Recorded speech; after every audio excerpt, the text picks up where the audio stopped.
Hello. Pero, anyway, I'm afraid to ask, pero Uh, this, you record because you really review these things? Hindi Yeah. siya time-consuming on your part? no, but the thing is, like, it's more time consuming if I try to remember what we talked about. It's like, what did we talk about in that conversation? Because sometimes I find Okay. things interesting. Anyway, because if you're recording, you could just Skip. skip, and then you could just feed it to AI and you search it. So Oh, you could do okay. so many things. And At least also, may record. I see. there's also like this idea of designing or nurturing serendipity.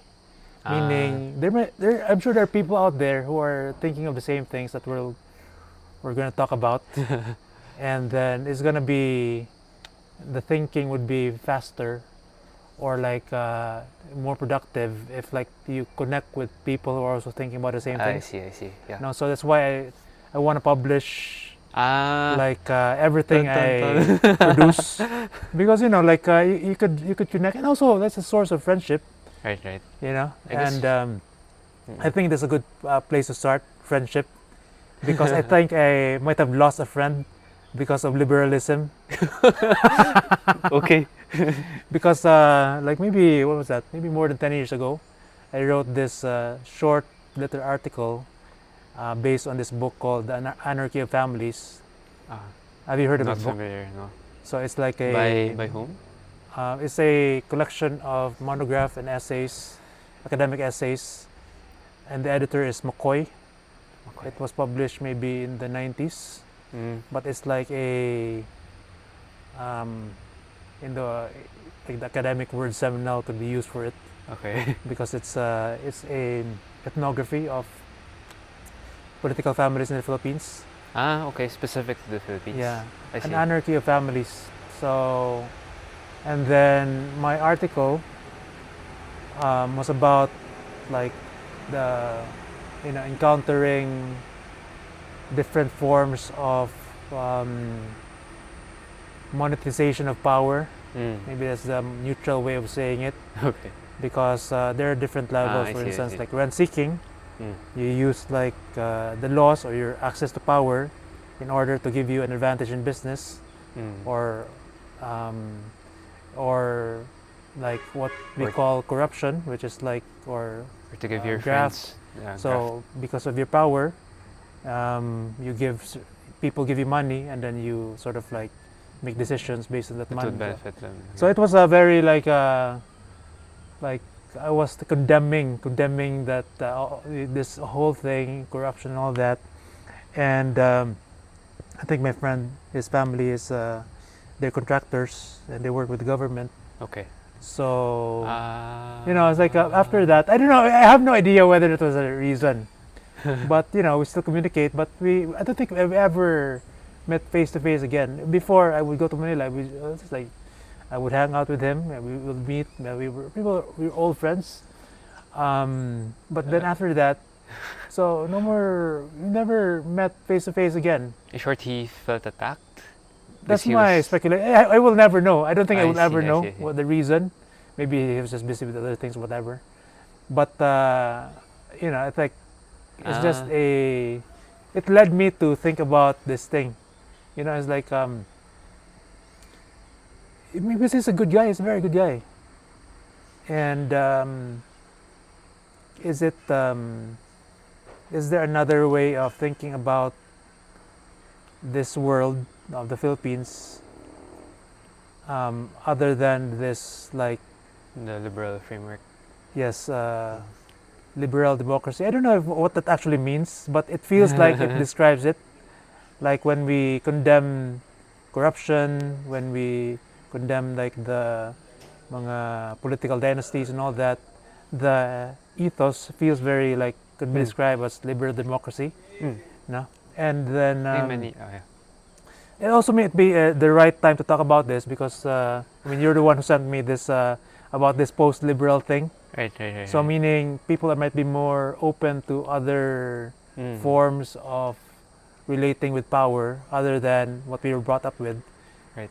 Which is like liberal democracy.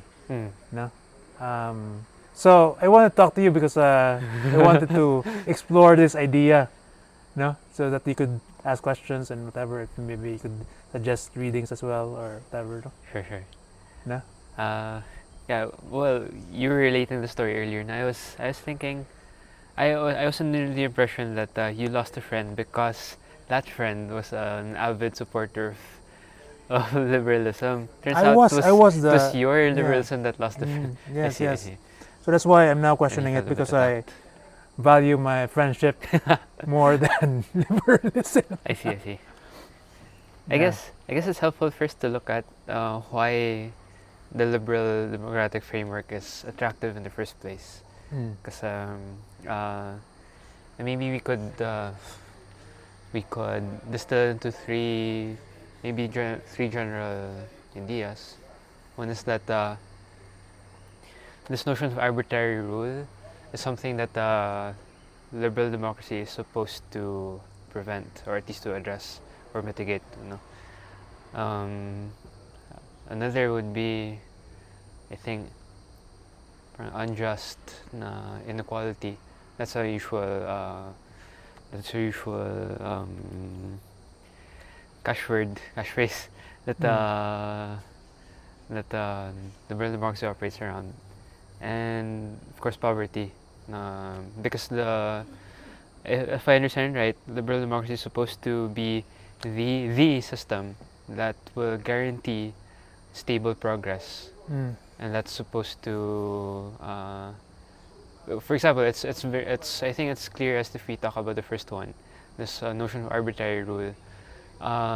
Defenders of liberal democracy would point out that if you don't have this system, what you'll get is power plays from various groups, and it's chaos. And with given that chaos, there won't be really developments in, say, stable developments in science or culture that would lead to more, to use that word, flourishing for people, because people are too caught up in these struggles. Uh, yeah, I'm sure you already have ideas here because this notion that liberal democracy is a cure to power struggles or arbitrary rule. I think Gerard would have lots to say on this point. Uh, feel free to interrupt me at any time because I'm also trying to Yeah. think out No, loud. I think this is why I want to talk to you because because I think I'm approaching this from a different what you call this angle. Uh-huh. Because like the usual conversations about these kinds of things is like, what's the best system? Right. No, but my concern is just like, how do I operate in this world? I see. No, it's like and then I found that having this operating system of liberal democracy, especially the ethics of liberal democracy, doesn't seem to work in the real world. No? Or you will tend to opt out from like many games which are important.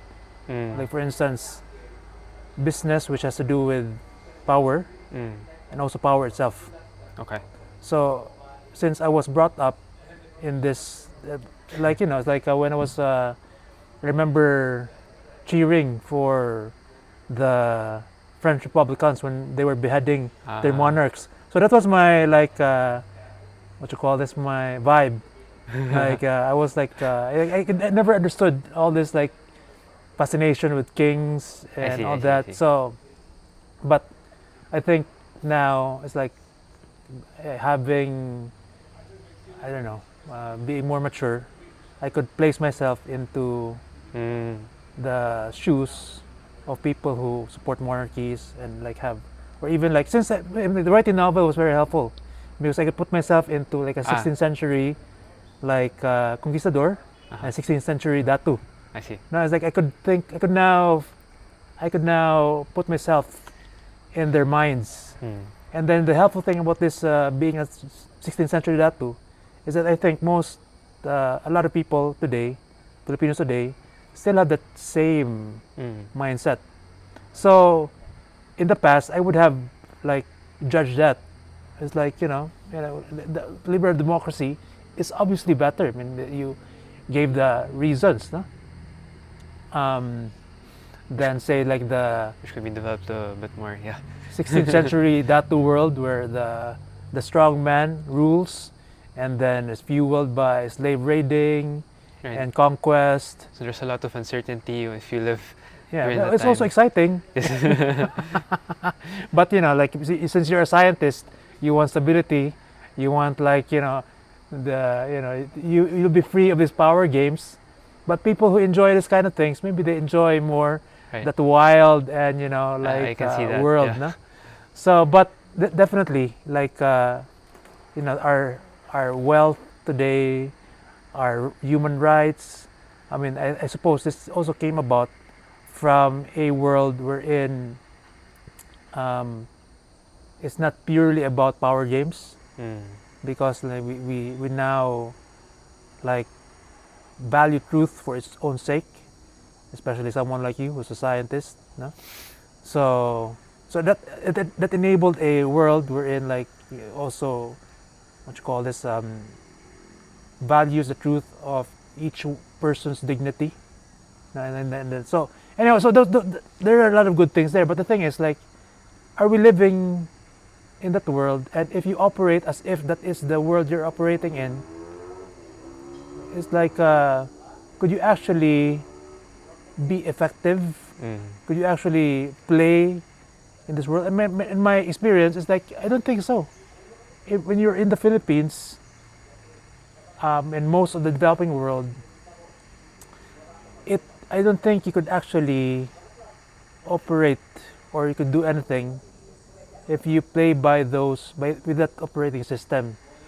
So now the thing is like, we are so, at least I was so like possessed by that worldview that I couldn't.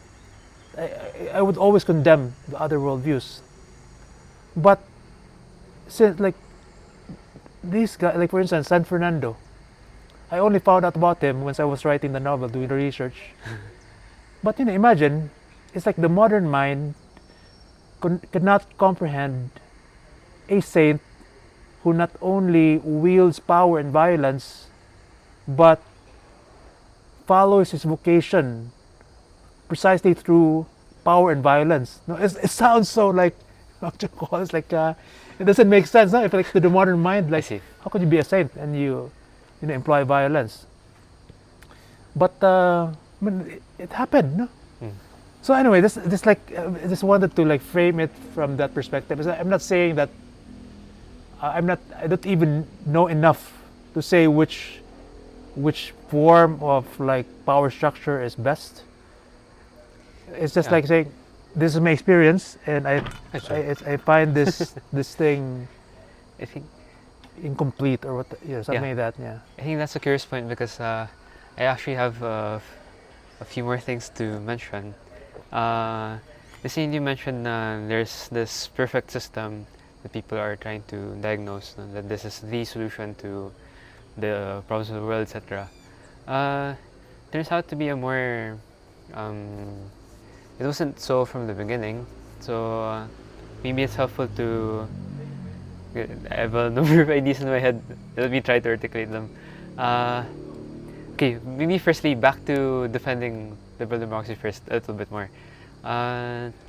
This idea that life is so uncertain, and that if you live, for example, dependent on the whims of your rulers. Even especially if peace is not guaranteed, then you find your village being raided from time to time. You don't know. You can't really expect to live beyond a certain age, for example, because time will come and you'll already be a bit weak, or you're sorry. Essentially, I'm just saying that there's a lot of uncertainty, and with that uncertainty limits your possibilities of progress. Now, the attraction of liberalism is that you make things more stable, more predictable, because of a rules-based order. Instead of depending on the decrees of a local ruler, you have these systems, the idea of checks and balances, of guaranteed rights, and of ways to enforce and appeal them. That's what makes it attractive.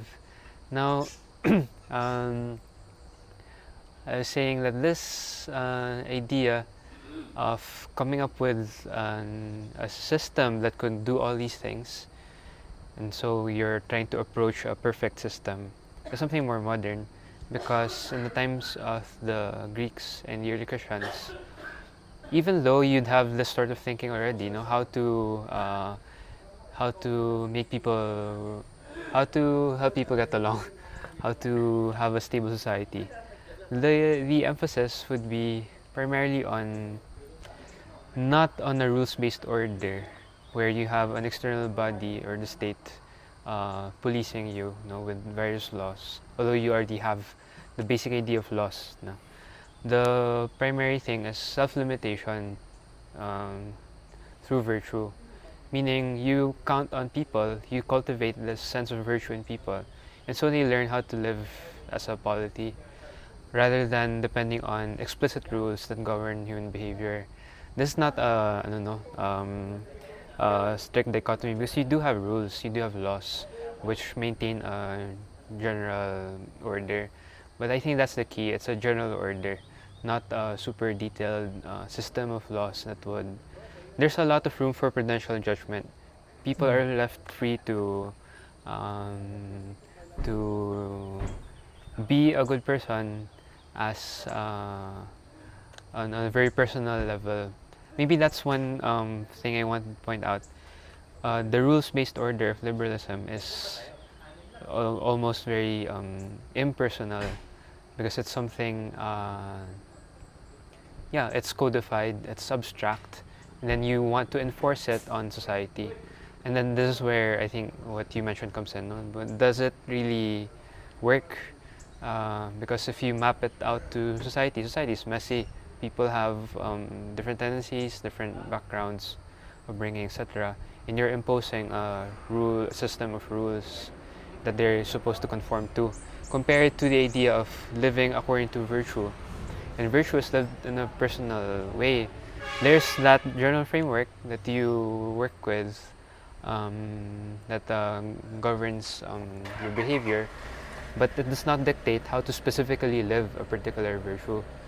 And although the downside here, and this is what's being pointed out by the early, I think, theorists of liberalism, is that if you depend on virtue, its generalness is not a guarantee. It's like you're hoping that people will live according to a system of morals, etc., that would progress human society, forward.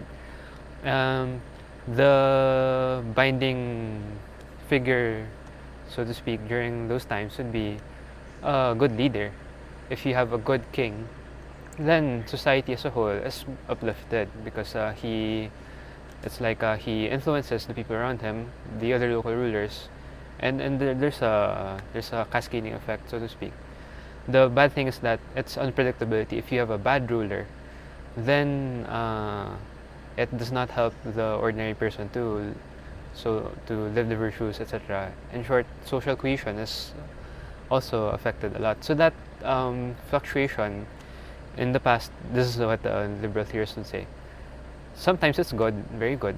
We can point, for example, to maybe the example of San Fernando or some other admirable ruler. But then the liberal theorists would then point to examples of the opposite. You have terrible rulers, and what do? They wreak havoc. So hence the need for some limitations that are set on paper or on stone, set in stone. But I'm forgetting something here. Yeah, this rules-based order, I think we can also see its downsides, because there will always be a need. It's like you're instead of leaving it to the person to think for himself how to operate in this world, no, according to the virtues, it's like you are passing on responsibility from the person to that system of laws, and so you have to make that system of laws ever more perfect, which is why we continually update. Governments continually update their systems of laws um, ad infinitum, no? Because as society develops, I mean, sometimes sometimes it gets me thinking, what do legislators actually do? Because wouldn't it be uh, reasonable to think that most of the laws that make for ordered living are already in place? Of course, that they get down to more and more specifics, but which is fair. But then you also see that this is an unending thing. You'll always have to be more and more specific with laws. But that's also a problem because the more um, uh, you cannot, I mean, at least from my point of view, human behavior cannot be limited to rules. You try to, um, you try to force it on society, but there will always be things that you cannot foresee or things you cannot manage. And so you might have good laws which you cannot enforce, or you can have well-intentioned laws but are not really good because you're already infringing upon personal freedoms. I'm rambling a bit, but Yeah, the it's like you're thinking about first principles. yes. Mm. That's a curious thing because it reminds me a lot of this development in history of science called mechanism. Mm. That you want things to be predictable. You're trying to look for that order, that regularity in the patterns of nature, which allow you to one predict and to manipulate for certain goals. No? The liberal framework seems to be something like this. You're trying to codify, you're trying to um, make human behavior more predictable, more stable, because that way you'll progress better compared to the fluctuations of it's more adventurous, more exciting, but there's no guarantee of progress. Here, it's boring, it's rules based, no impersonal, but to guarantee progress, which we have seen materially. Yeah. Now, So let's just be. sure. It's curious because I suppose since you are trained to be a physicist, you think in terms of first principles. My experience is like of like business, and so it's like it's like I don't see why I should think about these things actually. Right. My main concern is like what I have. It's like because I don't have any power to actually change the system. So it's like what I don't need to know which one is better, because anyway I'm not in charge of the system. I don't have any power to change this whole system. My only power is how I operate within this existing system. So since I mean it's like I don't think you have to convince me that this is more ideal, because I believe that my I'm whole not life. even trying to. No, Yeah. you're trying to figure out like you're comparing, you're abstracting, like comparing two possible like two systems. But I think if you like the reality right now is that we have been dreaming of this ideal, Yes. but the old ways have continued to be the operating system. We have not transitioned, no? So it's like it's good, I think, that people continue to work towards the ideal, rules-based society, Right. power based on like not merely through That's like force, or this being good at power games or whatever. checks and balances. Checks and this. balances, and all those things we were taught Yeah, to value. right. I think it's good that people promote them. Hmm. So this is where I'm like I have like some sort of tension, because on one hand, What do you do on the ground? it's like you want everyone to believe this. Mm. So, but then because of that, there is actually an opportunity for those who transgress that belief. No? So in any game, there's always an opportunity when you don't play by the rules. The cheater. Yeah, you call it a cheater, but to the cheater, it's like it's like these are just things you just agreed on. So this is really, so it's like you're a teacher, so you have to like there's a benefit, especially to the learning of your students, to believe in all the things that the world, the university wants them to believe, that grades are important, that you must not cheat and all these things. But these are just rules within that world. So I thought as well, and like I was also like, why is like there are like always cheaters in a class, but it's like these guys are also right in some. It's like, what are we doing here? It's like we're just playing by some rules. Yeah, I get and that. these guys is like, okay, I mean, I don't like to play this game. I was forced here by my parents. I prefer other things in life. I don't know. I don't need to play this. And so so in any game, it's sort of like that. And it's not like because we grew up in this environment, we think they're evil. No, we have to believe they're evil for this system to work. I get that. No, Yeah. but now you want everyone to sort of believe that. But what if you are now playing the game? You are a politician, or you're a businessman working with politicians. So, and you know that some of these guys, their playbook is to transgress the playbook for them to succeed. So, you will always be in a disadvantage if you are a true believer in this little game that we're playing. So I think it's good to have to understand other games that have been played, which are also good. That's why I brought up San Fernando, because that world was a different game, and he succeeded in that game. And if he lived in the Philippines now, He would. and I think, and if he were brought up with like liberal democracy, and he would believe that is what is like the true value, or the true what you call the actual the real game.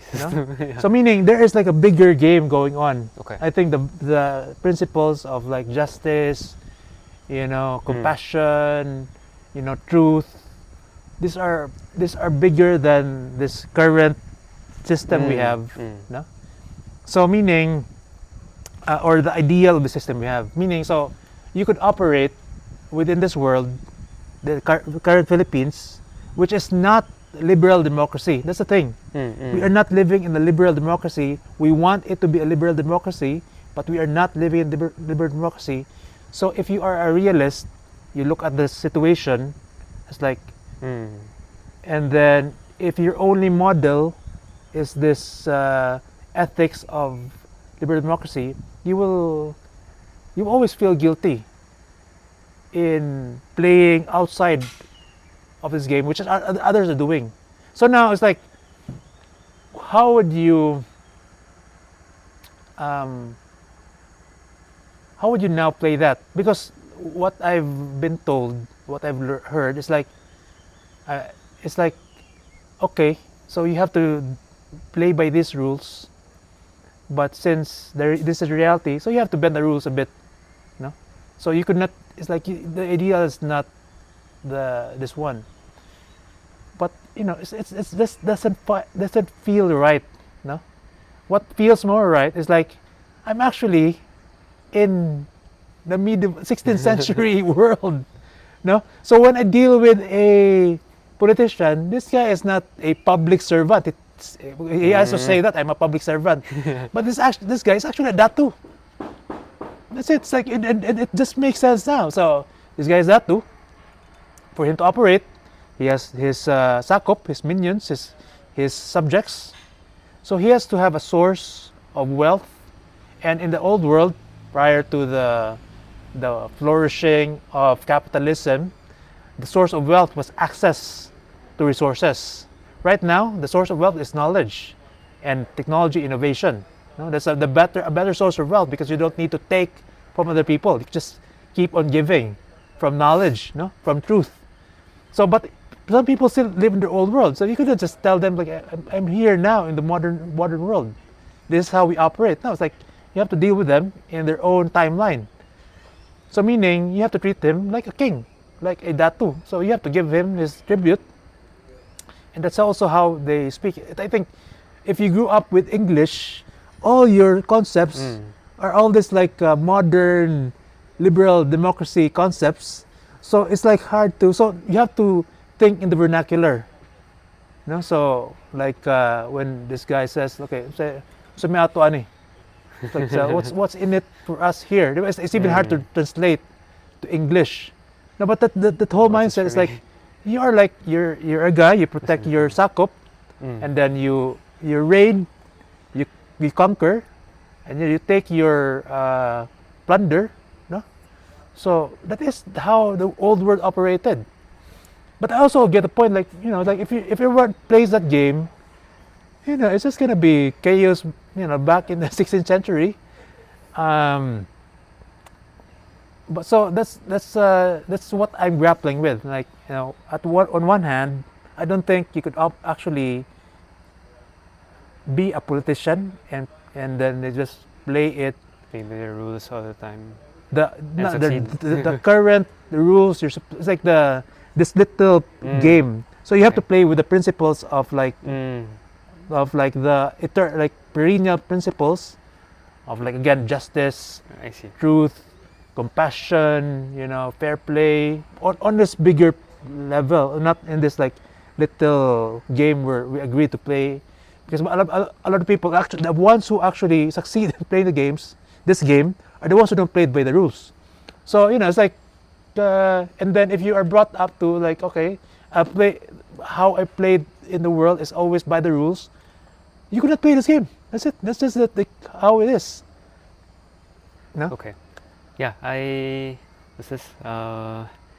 me play the devil's advocate for a bit. I'm not actually I'm not a true believer in liberal democracy. I'm just the normal guy who's been brought up in it and who has come to notice some of its flaws. Although I don't really have, because I'm not a trained, how do you say this, political scientist or anything. Basically just someone who thinks about these things. Now, so playing the devil's advocate, I think it's helpful that you pointed out this distinction between principles and rules, because I think that describes it nicely. What we have now are a system of rules, but behind it are supposed to be these broader principles that actually are responsible for that a well-ordered society. The rules have been formulated within this framework of liberal democracy as supposedly the ideal way of living out those principles, which may or may not be true.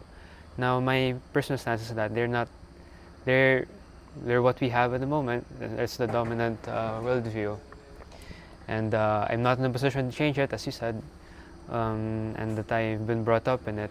So I'll probably try to because I'm not that daredevil who challenges everything, no. But because I have my own field, and how I ought to operate in this world is something. Basically, I've been handed the mechanics of this world already, so I have no choice but to live by it. But here, playing the devil's advocate now, the defender of liberal democracy would then say, what you're seeing as perhaps the failure of liberal democracy, it's not applicable, say, to the Philippine scenario, even though we want to approach those conditions. He will just say that, no, you're just giving up too early. It's a defeatist mindset. No, we've tried to live by these rules for some time now. We haven't been very good at it. Government run like hell by Filipinos, say. But that just means we haven't tried it enough. We need more oversight, or we need more laws, or we need to keep revising. In short, the response of the liberal democracy defender would be to find solutions within the system rather than overthrowing the whole system, because if you overthrow the whole system, you have to present an alternative. Yeah. Just to clarify, because we're going on a direction which is not what I'm trying to say. Which is like, I'm a true believer in liberal democracy. You are? I am. Okay. So I like the system, no? So it's like, so that's why I made a distinction between promoting the system, but this is my attention. It's like, you want everyone to believe in it. Okay. No? So I'm happy that people are like promoting it, and then this is like the activists are fighting for it. But at the same time, the thing is that's not my job. My job right now is like, I'm within the system, but the system is not what is ideal. So people are making it more ideal. That's great. But the reality now is that, so we have this, we inherited this system, the structure, and this set of beliefs. A lot of the players there are actually exploiting that belief and then operating or transgressing in order to gain some power, which is always has been the case, by the way. Anyway, so, but the thing is like,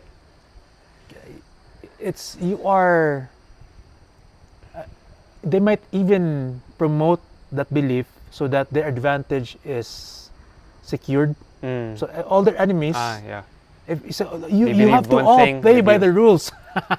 And then I don't. So that exactly. And I can take advantage for everybody else. But it's like, if you want to be a good man,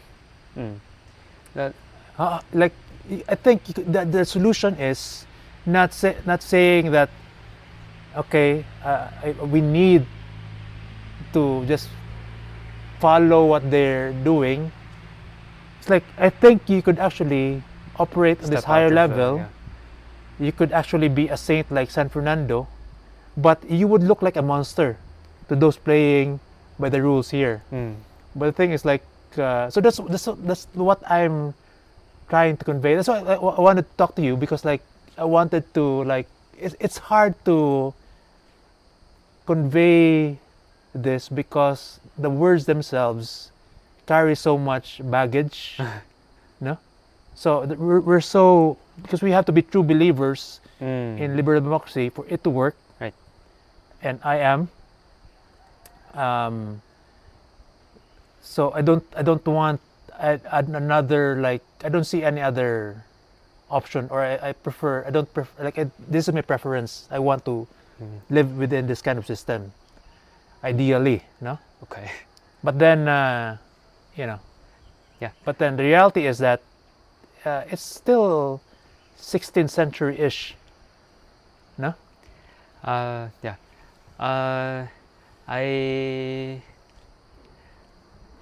Again, let me play the devil's advocate for a bit more before I drop it. What was I going to say? Because you mentioned that you're a true believer in liberal democracy, and yet you're allowing for the possibility of these other ways of living out those principles that may not be within the liberal democratic framework. Now that there is the problem, which is why we're still talking about the parang we're zooming out a bit first, because that's a problem that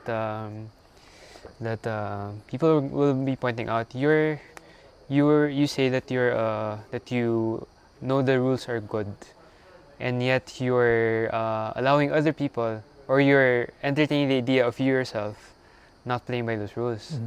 That's a big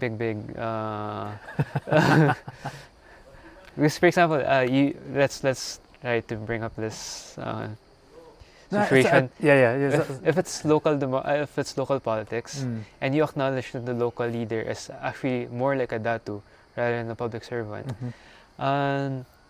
you'll be accused by the system that you're, as we said, you just gave up on the system. You claim to believe in it, but you're not enforcing the rules of checks and balances, of anti-corruption policies and things like this, which is why I'm saying that in order to successfully defend the idea that that other systems are possible aside from liberal democracy, you have to show that liberal democracy itself is not sufficient. It's not because that's the main claim. Liberal democracy is the solution after having refined it for 500 years, etc., testing it in different countries. No, I don't think that's true. Yes. That's now we have to... No, I mean it wasn't tested or whatever. It was like... it was just it's more of like survival of the fittest, because the countries that so for instance the Datu societies overcame and conquered the hunter-gatherers. Okay, yeah, I see. No, because they had a better system. I mean, it's just like they could have a king and could organize a bigger raiding squad or army or whatever. Okay. But then liberal democracy with its rules and all that, I mean, it just happened to... It's just a stronger solution. I mean, the system, small datus or mga sakop, you could not defeat a nation state. So the nation state was a stronger solution. No? And they'll say superior, yeah. Superior, yeah. And so you have to adopt this as well. At least that's the claim. So meaning it wasn't like a test. It was just like this was just a better. Because it allowed science and technology to flourish. You have better weapons, so you can defeat your enemies. So it's just it just became the better. I mean, so just so happened. So I don't actually care what is the best system. Okay. I'm just saying like I'm okay with this. No, despite that inconsistency, because if you, I don't think inconsistency is a problem. I think maybe this is your physicist bias coming in. Like everything has to be like in a perfect system. Not necessarily perfect, but that it has to be legible and like it's like all the parts fit, no? Because otherwise you'd have lots of how do you say this? The cheaters would be there's special treatment if you want, which is taboo for liberal democracy. No, everyone has to be under the same rules, etc. I'm not disputing that. It's like that should be what people believe. You think? Really? Yeah, but the thing is like, and yet the Datu would not be. Yeah, exactly. So some people transgress that, and for you to be able to, in this reality right now, where the people who actually gain power are the ones who don't follow that. Everyone else actually believes that, and then that is the game right now, no? Because you're saying the question here is how to operate or how to be successful.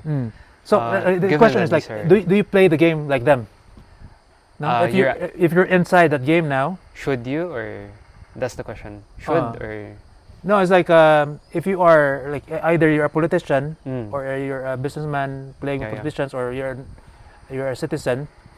Should you what you call this? Should you either like play by the ideal rules, or do you play like them? No. Yeah. But I'm saying like there's a third option, Mm. which is you play like San Fernando. Which is basically you don't play the rules. You don't play like the This current cheaters. rules, you The current don't rules, play the the current current rules. Yeah, You play by 16th century Christian rules. So meaning because yeah. I get that. the Rome was Christianized. Mm. Rome was also it was effective, but it was enslaving everyone around them. It conquered everyone around them. It was based on conquest, and then all those years of Christianization, it was the first time that slavery was almost eliminated until the rise of like the age of conquest. Mm. Capitalism itself allowed Victoria. the its effectiveness allowed like a larger operation of slavery, no. So but Mm. it was almost eliminated during the like Christendom in Europe. Okay. And our I mean it's so hard for us to admit it because our And it was a mindset is chattel slavery, yeah. post-colonial nationalism. It's very difficult for us to say that hey, we actually got some good things from our scapegoat, the colonialists, which is like the elimination of slavery and ritual sacrifice. So what am I getting at? I think what I'm trying to say here is, before I abandon this point, is that I don't think you should claim to be a true believer in liberal democracy. Because if you're saying that we have to play by 16th century, the 16th century framework, then you don't believe in liberal democracy. Because it's, which is fine, which is, I mean, I'm not saying that, well, No, not the thing fine is to like, most it's people, like I but prefer it over the 16th century. you do? Yeah. And yet you acknowledge that the current scenario is not the So I prefer liberal the democracy, playing but field 16th century. be liberal democracy, but when I enter it, Yeah. I would not play by its rules, Yeah. That but means, by uh-uh. perennial. So it's That not means you're- technically yeah. it's not technically 16th century rules, I understand. but The what is higher principles. what is higher than liberal democracy and like the Roman and the Christianized Roman playbook or whatever. So there is like a higher principle here, Yeah. and then I think So- it doesn't look like what the rules tell you to Yeah. play. So that would mean that you're acknowledging that the rules don't work, right? No. So the the rules, liberals- these are there's no like perfect rule book. Uh-huh. So I think this is okay. I'm okay with this. Yeah, I don't mind that. But if I'm gonna play here, I couldn't win. I couldn't win if I play by these rules, because everyone else who's playing this game is playing by a different set of rules, or are using the transgression of the rules as a way to win. So now, if you enter that game, you have to have your own playbook which transgresses the rules here. But if you want to be a good man, it has to be based on those overarching principles. Which may not make sense within this little rule book here. No? Yeah. Now, I've been focusing so far on liberal democracy because that's what we have, right? And that, but a hypothetical, if it were some other system that we're living in now, would you still have that idea of, basically I'm trying to understand here what you're wanting to do. Given any system, you want to succeed, which entails not playing by that system, whatever that system is, just turns out to be liberal democracy now. That's it. Meaning, if we were, say, in feudal times, pretend, or even the 16th century, yeah. If we were in the 16th century right now, you'd still have that idea that there's a need to not play by the current 16th century rules, rather to go back to the general principles. Because I haven't thought about that, but I think that sounds true. Okay. Mm. Because I've been focusing on liberal democracy because the idea is here there might be a way to both step out of the system of rules and adhere to a to a system that's not liberal democracy but which fits better. In short, just a change of model, not necessarily. That's a different discussion I think because I like get what you mean now. because like we have people whose maybe their calling is to change the system. Find out what that model is. Yeah, I mean like best suited for. And there are people who maybe they're in a certain situation where like you could actually change the rules. Okay. No, and there are times in history where those things could happen. I don't think you could just make it happen. You have to be in those times. You have to be the kind of person who could make those things happen. I see. So, but those are very, I don't know. It's like at least that's not me. I don't think I don't care about it. I don't think this time is like a time where things could actually change. But for instance, I was listening to this like probably like 15-hour podcast in total. Like every episode was like 3 to 5 hours. Okay. About like the state of Israel, Ah. the formation. So, what was that? Late 19th century. You know, the kids were thinking like that. It's like, okay, it's like let's start a new nation. Let's have a revolution. Let's kill an experiment. Oh, let's kill the royalty, and then let's start a new kind of. So, but you know, it's like what do kids think about now? It's like so. I don't think they were special. They had a different kind of like nature or whatever. They were just still kids, but they live in a special time where like in between like epochs, no. So right now I don't think we're in the time, and I'm not the kind of person, so it's like it's pointless for me to think about that. So I'm just like playing, like I want to survive here in this world. I'm also not a politician. I don't care about like power games, but I want to give a solution to people who are called to play that game and yet remain. Allow them to win, no, Yeah, realistically, but at the same time allow them to like how do you become a good man? How do you stay a good man while playing this game of like, you know, power and violence? Yeah, I get that. No? So that gives me an occasion now to drop this previous topic, which is whether liberal democracy is the system that the best system, or if it should be in place here, if it's the best model, so to speak, for us in the Philippines. Maybe a few things to notice that Sorry, could we just take a quick break? I'll just I'll just go to the washroom. Sure. Yeah. No problem.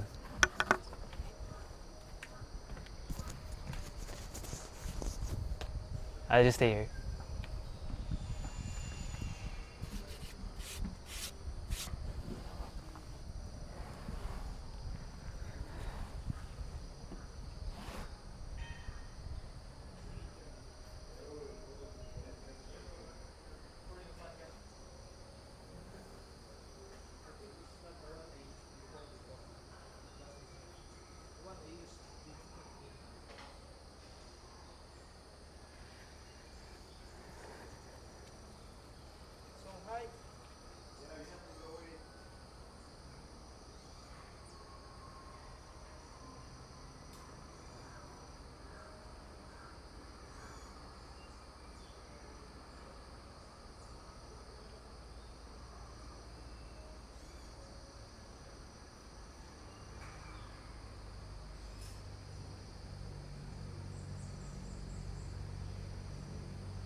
Okay, Yeah. where were we? I think I was about to say that I'm going to drop the topic now, the previous one. And I wanted to give a few last words about liberal democracy first. Again, the disclaimer is I'm not a true believer myself, and that, but I think I thought it was necessary to give the, how do you say this, to steel man at first. Because what basically we're trying to get at is that here in the Philippines, even though we're trying to set this up, this liberal democracy, you're saying that in order to succeed in this society, you have to learn how to bend the rules So or not succeed in general, okay, but succeed in the game of power. and yet remain moral or Yeah. So if you want to succeed in the game of power, because everyone else give playing power. that game is not playing by the rules, you also have to transcend the rules, or you have Okay. to play with a different playbook, or like Mm. or not. There actually, I think there's actually a playbook, but it is like it is not public. Meaning, in this world, you are initiated into this world. You know the actual game, Mm. but you could not reveal that game to the rest of the world or the rest of the Philippines, of the society, because this is how it is. No? It's like you show them that this is the game, but you're actually among yourselves. You know, you're actually playing by a different game, but you sort of know what that game is, the rules of that game is. Yeah. Now I was thinking that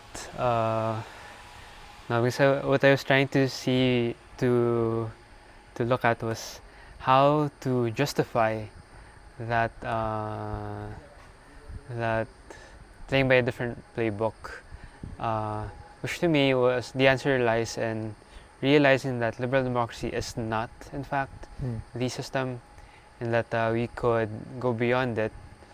I'm not an expert myself, but I'll just offer this. This idea of post-liberalism.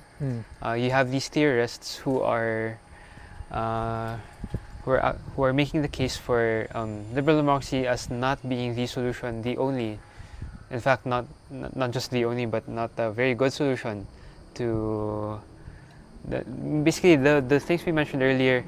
Um, Arbitrary rule, or unjust inequality, or a lack of progress. Liberal democracy is not the only solution. In fact, it might not be a very good one to solving those. Now, for those who are interested in this kind of thing, thinking about what sort of model to perhaps apply to the scenario, yeah, post-liberalism would be a good place to look at. Now, you were saying that if I get you right, you're not interested in this, in thinking about what a good model might be for everybody or the system. What you're more interested in is personal model that would allow someone to thrive within this particular system that we're in, which is hard to talk about because, of course, if you say, if because you, it's almost inevitable that it would be considered cheating because you're trying to game the system. You're trying to take advantage of it. Everybody else plays. The state tries to enforce everybody to play by certain rules, and then we're trying to get away with not having to play by those rules. So we really will look like cheaters. But since you're willing, okay. Let me insert something. Yeah, sure. If you look at the what you call this, the archetype of a king, he always, part of kingship is transgression. I mean, this I'm talking from a like anthropological perspective. Okay. So He's part of above the kingship law. Something like is no like so above like, the written law, the ones codified. no like But the like principles may not be. becoming king means you have to break taboo. You will do, you are like beyond human, you will, like, because most people will follow taboo or avoid taboo. But you, as king, you are king precisely because you are free from taboo. No? So we're not even talking about morality here. It's like this is just a consensus among the normies that you shouldn't do things. But the only one who actually doesn't follow that becomes the king. So the archetype of the king is always related to transgression of taboo. You're saying that those who don't follow the rules become the king, or is it because that he's the king and so he can afford to? No, he becomes a king because he doesn't follow the rules. So there, like, most people like have a bias of not breaking taboo. Right. Whether So- they're aware of it or not, yeah. Yeah, it's like a, but you know, it's just like a psychological default. But some people are born without the default. No? So these Okay. people tend to become the rulers because they are not limited by, you know, what these people say or what the consensus is of any society. So they tend to become rulers. In the 20th century, that perspective became medicalized and pathologized as a psychopath. No, but psychopath, the word psychopath was only invented in the 20th century. So people who were born with condition in the past tended to become the rulers because they would do what needed to be what you need to do to gain power. Also, the desire for power. You know, like you could also have that with a desire for power, and you just be a weirdo in the society. So, Anyway, just like an aside from an anthropological yeah. perspective. but is that a Machiavellian sort of thing? These guys are willing to bend, ignore, do whatever is needed just to. Machiavelli only documented what was actually happening. This is observed I get what because you mean, yeah. it was in a Christianized society. He stood out because he was just mentioning what was the reality happening, and then it turns out this guy wasn't really saying something new. Okay. His playbook was just from a long line of playbooks since the Roman times. I get what you mean, yeah. But are you saying that people now, to thrive in this system, have to behave similarly? Like, bend, No, except for the fact that you still play by the higher principles. Most people should. Otherwise, society will not. So you need normies to be true believers in the rules and in this current system. Otherwise, the system won't work. And yet you. But the thing is, like, psychopaths will always be born, Okay. and some of those psychopaths will desire power. All right. Those guys will do anything to gain power. Okay. No? I see. So, but the thing is, how do you save the psychopath? No, do you just I tell get them what you mean. you couldn't play by this rule? You couldn't. Yeah. You couldn't say yes to your calling of transgressing the rules. Yeah. No. That's the liberal response, no? Yeah. No way. You cannot Yeah, exactly. transgress rules. We'll have to enforce it no matter whether you like it or not. But the thing is, they still in reality, They can get away with it. they are doing that right now. We're just like blinded. It's like either we're so like, it's like it's so scandalous that we're so, it's like, what, these guys are evil. No, that's up. But is there a possibility that these people could actually be good people? No, and you know, it's like if in the history you see people like that who have become saints. So meaning, you know, it's like there's salvation for the psychopath. I get what you mean, yeah. The question is how to. But like, you couldn't just give them the normal playbook. No, the normal playbook could be, you could give that for everyone else. But if you happen to be this kind of guy, it's like you have to give them a broader perspective. You know, maybe the solution is to look at the good players throughout history, and they have played in different situations. I think I get what you mean. Now I see two things here. One is either give them an entirely different playbook, which makes them an exception to all the rules, which again is taboo, right, in liberal democracy.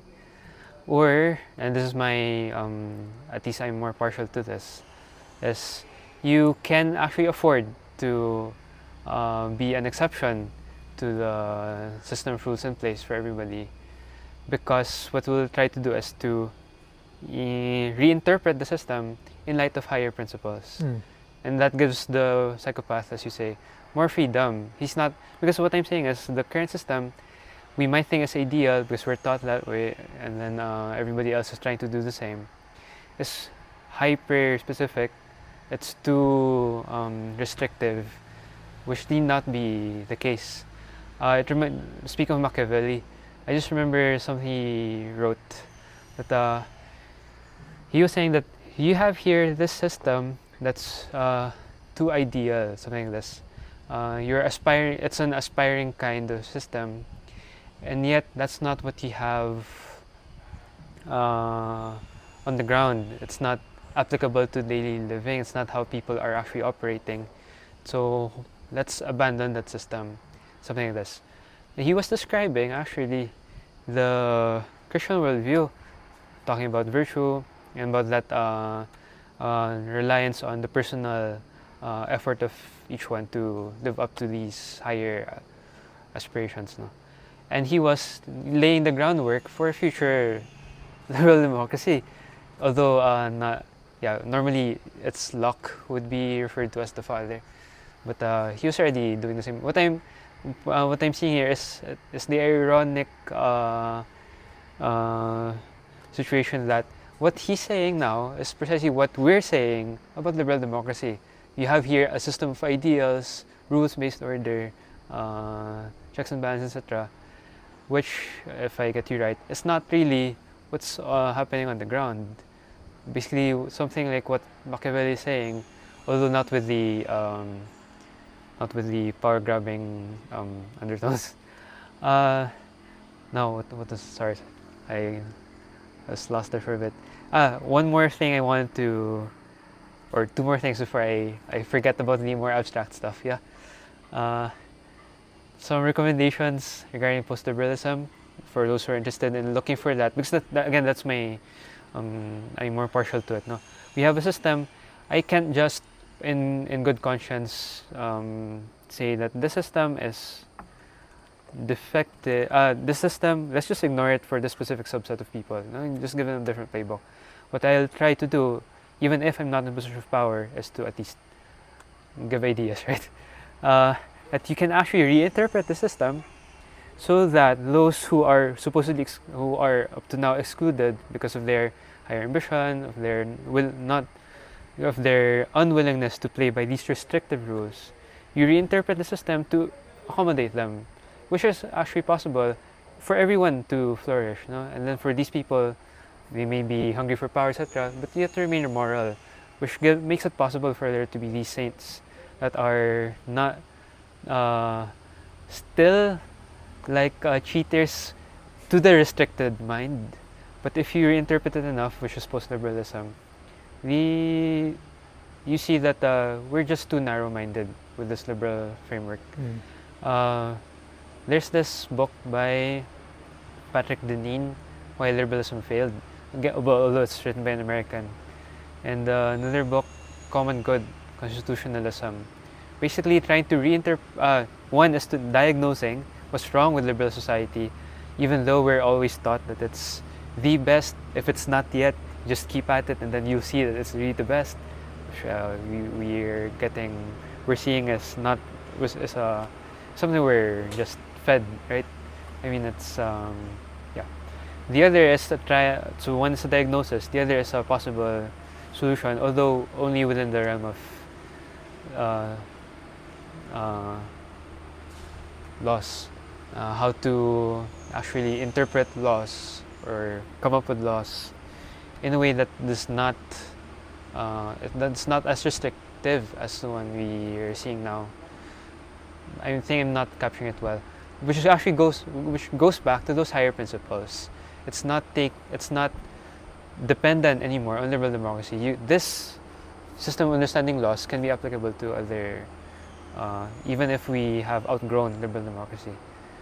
And one last thing, speaking of taboo, because she said, for normies, whether we're aware of it or not, we're hardwired, so to speak. Not hardwired, but we've been shaped to think in terms of certain ideas and to play by certain rules. And this reminds me a lot of what Julian Marias was referring to as vihencias, basically those prevailing modes or forces in society. That's not. It's basically it's something you don't necessarily articulate. It's something embedded in society itself, which prohibits you from seeing certain things already or thinking about things in other ways. And these vihencias are not necessarily. You can have good ones, you can have bad ones, and you can have. So what I'm seeing here is that we now have that vihencia of liberal democracy that makes us think that this is the solution and that everyone has to play by these rules. And if you find yourself, if you happen to be one of those psychopaths, as you say, who is ambitious, who sees that people aren't following the rules and they're thriving, I want to be like them, but not just for the sake of success, but I'm a good person, I want to do something good. But these laws are so restrictive because they're limiting people to doing certain things.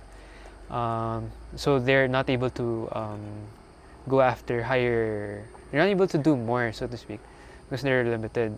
Those who are not limited because they choose to step out of these rules have no regard for what's good.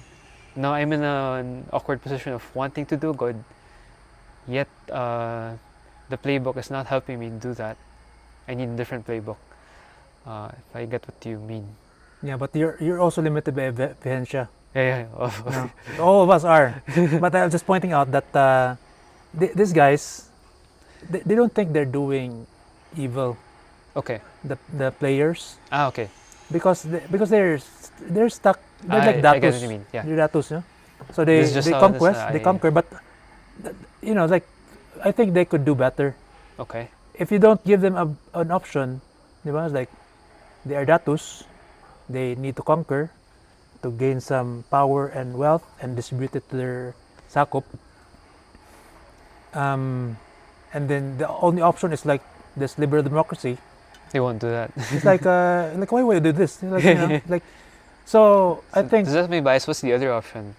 It's like this guy has to be developed from within. Like you have to give him an option which he understands. I don't think the 16th, like the medieval Christian king, is something this guy would understand. I get what you mean. No? If I were to reword it, it's like we abandon this system of rules, trying to tell us what's good or not, according to liberal democracy. We're going back to higher principles as they were lived in the 16th century, which is similar to what we have here. So I'll give them an example. Yeah. This is a good guy, and he actually plays the game like you. Yeah. And you could be like this guy, rather than like. It's not the guy who just abandons everything. I mean, no system at all. He just wants. Yeah, he just does what he wants. He actually lives by higher principles. Yeah. So meaning. From an older. So I think. So you have the normie citizen, the archetype of the citizen. You have the archetype of the king. Okay. The power player, and you also have the archetype of the prophet. Who tries to figure out what is true. And I think that's what we're trying to do here. No, we're trying to help this king. Okay.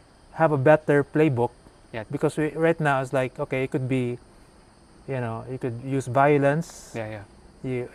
But it's like in my like how I see it, it's like if you just play like a normie, you won't become king. I get you. So I have the impression that now at last you've gotten to the topic you actually wanted to talk about.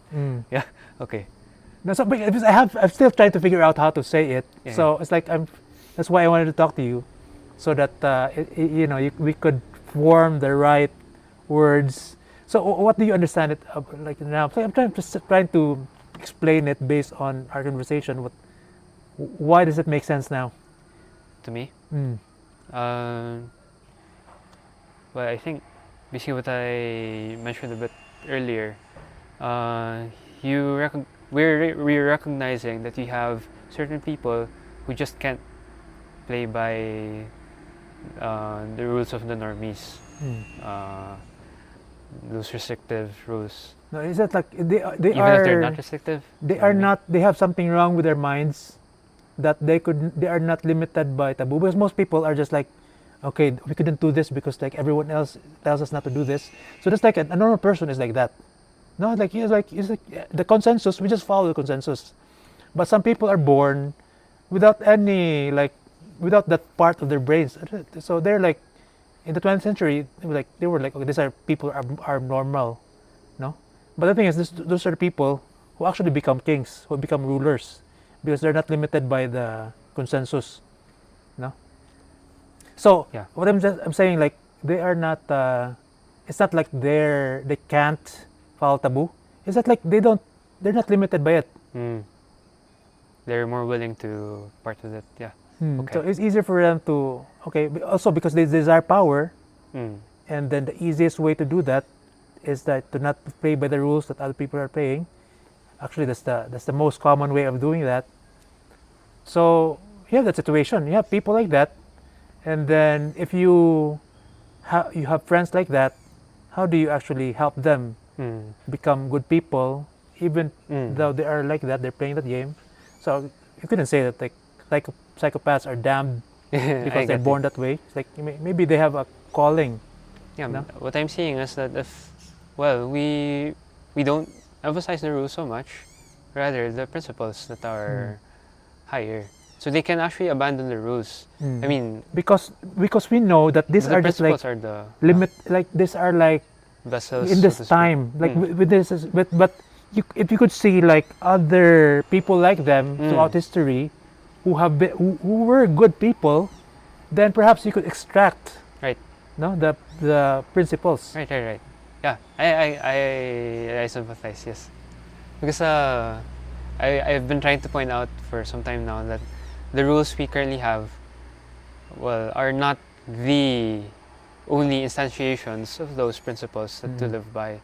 So those people who either cannot or are unwilling, they don't see any reason for following all these rules that the others are following. They can't just live by the principles. Exactly. So I think that's a good place to close. Do you have any closing words? Closing words. Or that was it, your recommendations? No, that's it. Well, I actually felt like it's only now that we're just getting started. Yeah, we could continue some other days. It's already been 1 hour. So we could, we now have like maybe a common language, common understanding. But this was important to go through that like exercise of figuring out what we're talking about. So now we sort of like have, we understand what we're talking about. Maybe next time we talk. Is that a good summary? That people can actually, especially those who are more ambitious, can forego these rules that are currently in place, especially now, the liberal democratic framework, which is very restrictive, which need not be, and just go back to higher principles. And for a concrete example, they can look at 16th century society. Is that a good summary? Well, actually, San Fernando was more of like 13th century. Earlier, yeah. So, but short, I'm more familiar with 16th century because I just wrote a novel there. So, but and then my characters, one of the characters, Magellan, was looking back at San Fernando. It was named after him. So it's like he was the model. San Fernando was a model. I see. Of he was named after him. So can the we way just say pre-modern? Actually, well, in technically, well, it's already called modernity. But not the modern liberal democracy mind. So it's a different kind of mind, you know. So but it's pre-liberal. Pre-liberal mind, wherein like people could still, because like Kumabon and Magellan had the same language. They actually understood the game of power. Okay. So, but just to refine that and to close this, it's not that they don't want. It's like they're just, some people are just again born without the capacity or the limitation of like being following consensus. And some of those people desire power. So rather than, because we tend to condemn those people, power hungry and all You that. find them in business, politics. So different fields, no? those people are the ones who tend to become the rulers, Okay. the leaders. Okay. And then if you have friends like that, or if you are like that, then I think you couldn't. There's a better way than just condemning yeah. them. Like Yeah. there's a better playbook for them, and I think we could end there. Okay. All right. Thank you so much, Raymond. Thanks, guys.